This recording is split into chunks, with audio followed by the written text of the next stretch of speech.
Did you guys see the Bristol statue, Bristol, England, the Colston statue? I don't know if David, you want to pull that up, but Like if you guys want to pull it up, that's amazing. These protests are insanely global. Amazing. Like, that's incredible too. Yeah, Berlin is just massive. It looks like the wall just fell. Like, but it's amazing. Brazil is out, and that's turning into targeting Bolsonaro. Yeah, bad. And I mean, you looked at like in Falls Road, that picture of Jerry Adams. You know, they'd have the murals on Falls Road for all of the global liberation struggles, Palestine, anti-apartheid, the new George Floyd memorial there, and Jerry Adams, basically, essentially it just is a mural of George Floyd, and it says Black Lives Matter. I mean, there is that, the militancy and the global, actual solidarity of it is the most incredible thing. And also, we'll play this in a second. I don't feel great about this, but this is pre-corona second wave. And people are going to be even more fucking enraged in the fall and winter. Yeah. Well, this is a wild, this is in Bristol, UK, where they ripped down this statue of a pretty infamous slave trader who they built a statue for him because he was a philanthropist. Anyways, we're all philanthropists down here. Kerploop. Wait. What was that sound, Matt? It's like kerploop. Kerploop. There's some other angles of it too. I don't know if you can scroll down. That's amazing. That is amazing. That is amazing. Did you see that yet, Waz? Yeah, no, that's the first time I'm seeing that, which is Dave said they put it up there for his philanthropy. I don't know. It's like putting a Hitler statue up and saying it's for his art. His artistry. This dude was a great artist. We had to do that. It's that would be so tone deaf, right? People would be like, wait, what? Huh? That's what I was just stuck on. But yeah, people taking down these monuments. We've gone through so much in the past few years. We kind of forgot about the Confederate monument sort of movement where people across the American South were basically like, yo, we need to take down this stuff. These are symbols of hate and oppression for a lot of your citizens in places like Alabama, Mississippi, and Arkansas, and, all over the South. And that battle has sort of receded and faded into the background, which I think has a lot to do with just that seemed so important and urgent before our current president took office. And so those stories were always leading the news and you could get people riled up about that. But now it's that's hard to get somebody riled up for after the past 3.5 years. What I like about this, all of these things have been there's Rhodes Must Fall movement in South Africa and all. I think it's just it matters, but when it's connected with this, we're doing this as part of something that's happening now. We're gonna get rid of this for the same reason that we're going to get rid of these police departments now. It makes the stakes of it, the immediacy of it, so amped up. Yeah, the immediacy.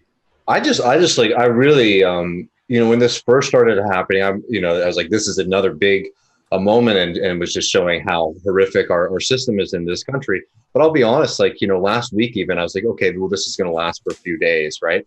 Right. I just can't see that this is going to go away easily. And I think even, and to go back to Minneapolis, right? It's the first demand was, prosecute the police officers involved. And now the movement has actually, grown into something greater.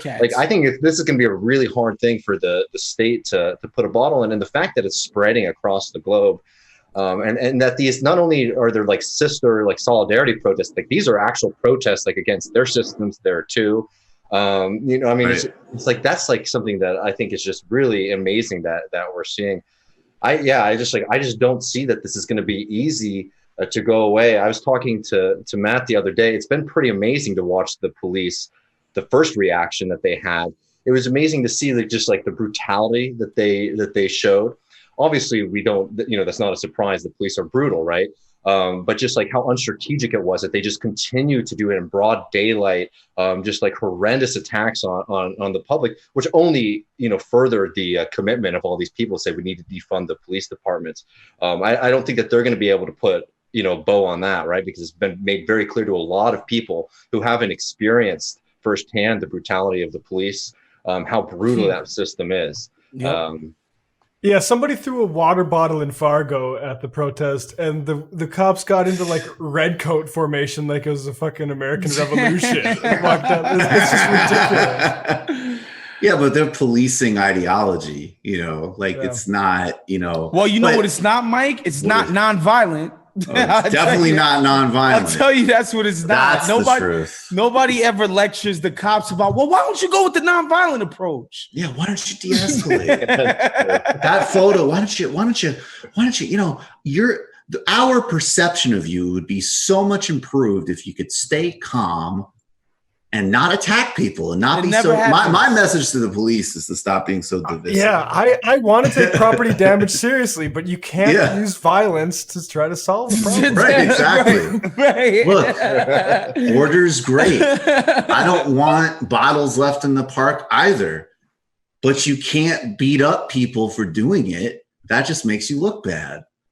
I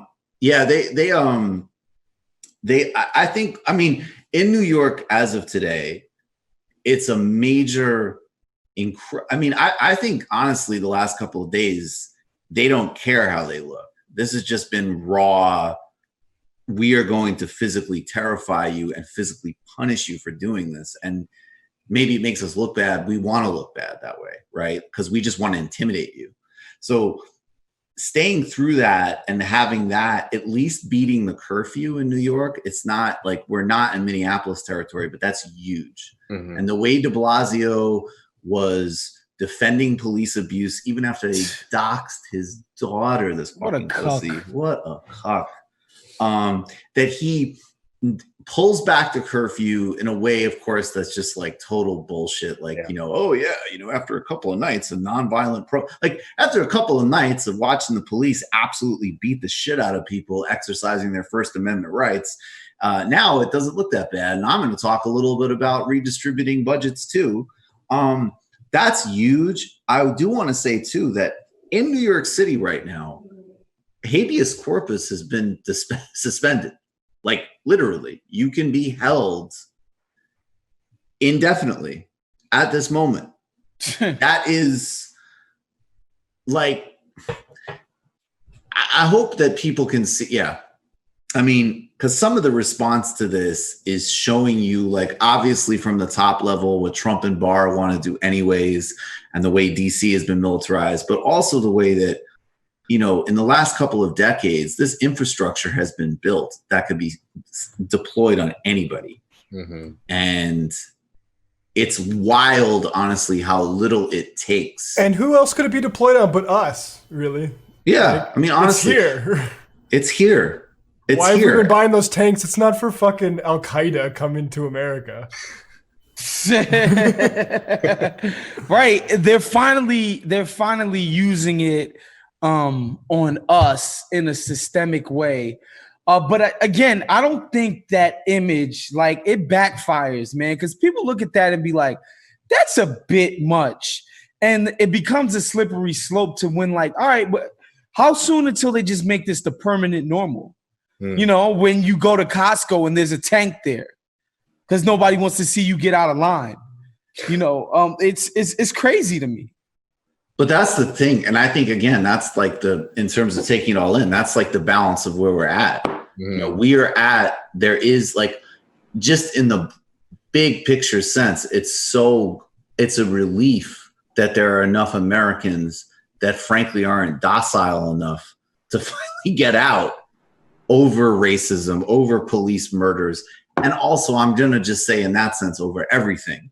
Like, we're in a pandemic, Great Depression, and all this is being used is just for another round of looting for the most wealthy people and companies in the country, and people were just taking it, you know. But on the other hand, I mean, and actually, did you guys catch The Intercept?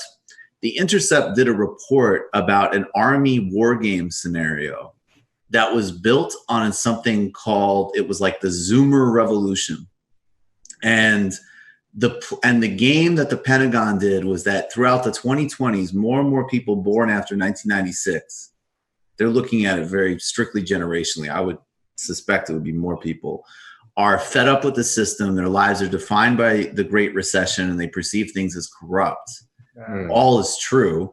And so the game predicts mass street, like ongoing demonstrations like this, like not stopping. And then coordinated with basically like sophisticated, like Robin Hood hacking, like awesome shit. Oh, please. Like, you know, hacking the banks, and then redistributing wealth through Bitcoin, which I have to say in this Pentagon scenario was the first. Funny. Damn. Literally, this is the first time. It took a Pentagon scenario though for the first time for me to ever be like, that's the first thing I ever read that may be cool about Bitcoin. Yeah. But I guess you know, I think that the elite in this country have been, and globally have actually been expecting stuff like this more so than we have in a way. Yeah. Like, I think this is deep in their consciousness. I mean, wasn't this something that this is probably a couple of years ago, but there's it might have been The Intercept. I can't remember exactly where it was, but it was a story about like the super rich in America have basically been developing their bug out plans. Right, they've been buying like remote islands and stuff, and setting up, you know, opportunities that like if things, you know, develop very quickly in this country, they could get out like, you know, immediately. Like, yeah, I think that the super rich do understand that the way that they've been living is not sustainable for having a large scale society. Hey, that's Andrew Yang's entire campaign. That's his whole premise. It's like, we can't keep doing this. Yeah. Like, this isn't gonna work long term. They're gonna start pulling us out of our cushy ass cribs and killing us on the street soon. We gotta like throw these people a bone eventually. That's his whole campaign message. Like, that's what that universal basic income shit is about. It's like, look, we're getting away with stone cold murder. And eventually there's going to be a backlash. Let's get ahead of it. That's what his whole shtick was, man. 100% what you just talked about. Yeah, I agree. Yeah. Was there some kind of, sorry, go ahead. I was going to say, speaking of Silicon Valley hucksters, Elon Musk, it'd be nice to, like, every time you want to just get big checks from rich people, you can just say Mars Colony. And some of them will probably gonna, like, get out his beeper. Like, Elon, can I reserve my space over there? You just watched a Michael Brooks show video. Subscribe to get them all. Why wouldn't you? Don't be foolish. Click subscribe below and become a patron as well. Patreon.com/TMBS. Thanks, everybody.